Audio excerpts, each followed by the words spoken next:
One more time, Bob Greenberg, everybody. Why should I offend? Yes, I did win the first annual Alfred. You're just looking at my butt over here. Let me go back this way. There you go. The first annual Alfred Hitchcock Lookalike Contest. Does anybody know who Alfred Hitchcock was? Oh, I'll do it for you. Wait, one second. Wait. Hey, you go for the music, over.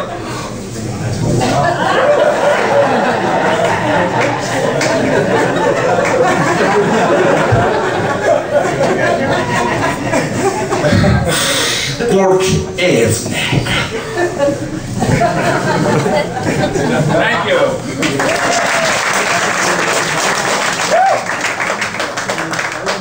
Not many comedians in 2009 are doing Alfred Hitchcock impressions, but I am.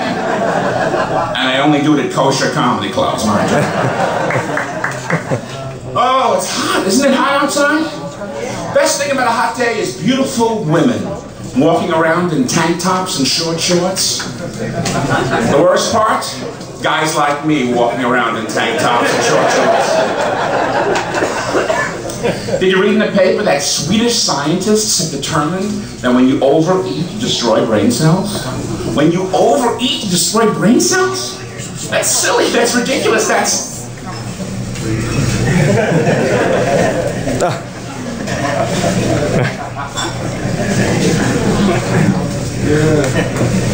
Oh, did you read in the paper that Swedish scientists have determined that...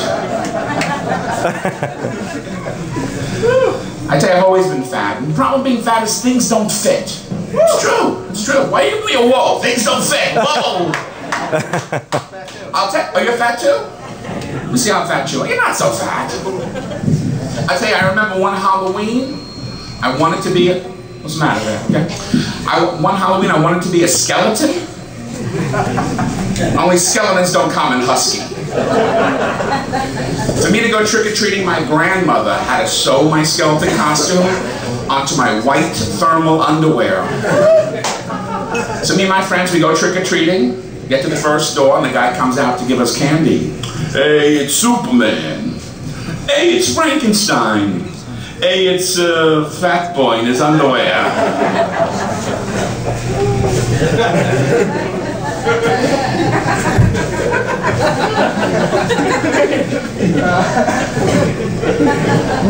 Last Halloween, I didn't buy enough candy. Kids came to the door, I had nothing for them. So I started giving out takeout packs of sugar, which is candy in its purest form. When those ran out, I gave out takeout packs of salt, pepper, soy sauce, duck sauce, mustard. I cleaned out that little shelf in my refrigerator. And did you know that 8 creamers make a glass of milk? Did you know that? My father taught me that. It's true. I tell you, I was on it, and there was a couple sitting up front, a guy and a gal. And I said, so you guys are married, right? And the guy says, well, maybe one day, but... and the girl's behind him going...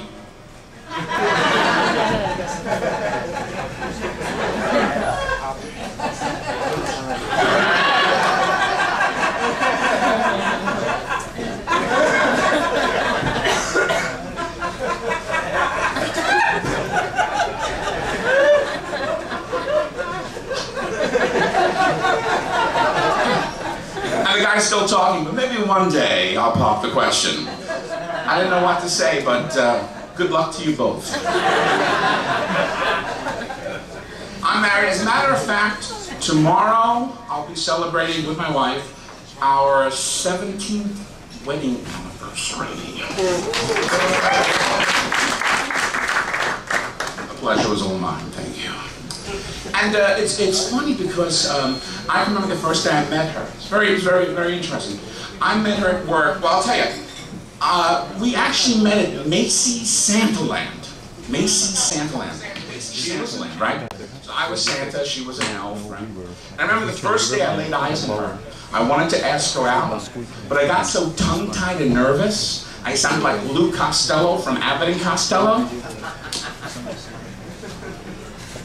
Teresa, you want to go?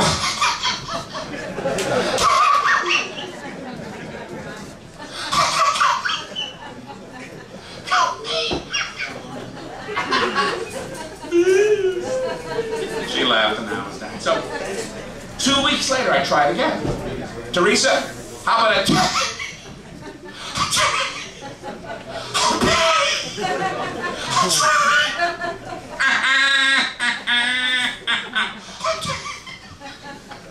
She laughed and that was that. So finally comes Christmas Eve. It's the last day of Santa Land.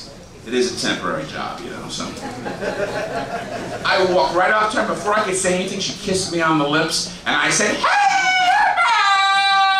And we got married eventually. Traveled a lot. As a matter of fact, my wife wound up working for the British QVC, whatever it was called. I don't know. And we stayed in London. Has anybody ever stayed in London? Yeah? We stayed at one of those little bed and breakfast places. Really nice. The only thing was, in the shower, it would give you a little bar of soap. A little bar of soap. I would take one shower and it would disappear. I don't know where it went. I don't want to know. It would just disappear. And after every shower, I would have to walk down 4 flights of stairs and go to the concierge and ask for another little bar of soap, you know? I felt like Oliver Twist. "Please, sir, I want more." "You want more? Consider yourself unclean. Consider yourself part of the filthy." Thank you. So, and it's funny. It's great being married. I have a 10-year-old daughter. It's nice, you know? And you know, life is good. Life is good. We did. Let's see. When I first met her, I actually booked my first commercial. This is some years ago. It was for the Three Stooges VCR game. Very, very interesting. I remember the audition, unbelievable. I remember the audition like it was today. All I had to do was step on a little square, look into a camera, and read 3 lines off a cue card. And they were, and it was very easy, very simple. But I felt bad for the actor who I followed. I don't think he ever saw a Three Stooges movie because he read those lines like this. Nayak, Nayak, Nayak. Woo, woo, woo, yeah. I booked this commercial, right? And I buy Backstage, that's the actor's paper, and it said, "Wanted, Curly, for the musical Oklahoma." So I decided to audition for it. Oklahoma with the wind blows.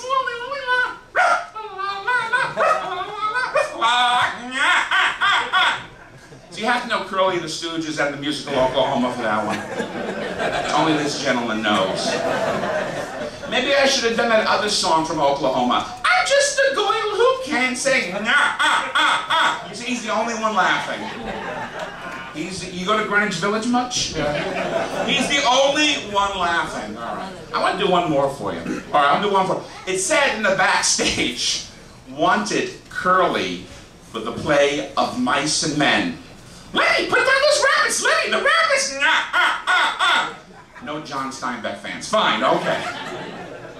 Decided to go a little farther. I've done a lot of commercials. Last one I did was with John Lithgow for Campbell Soup Select. That was fun.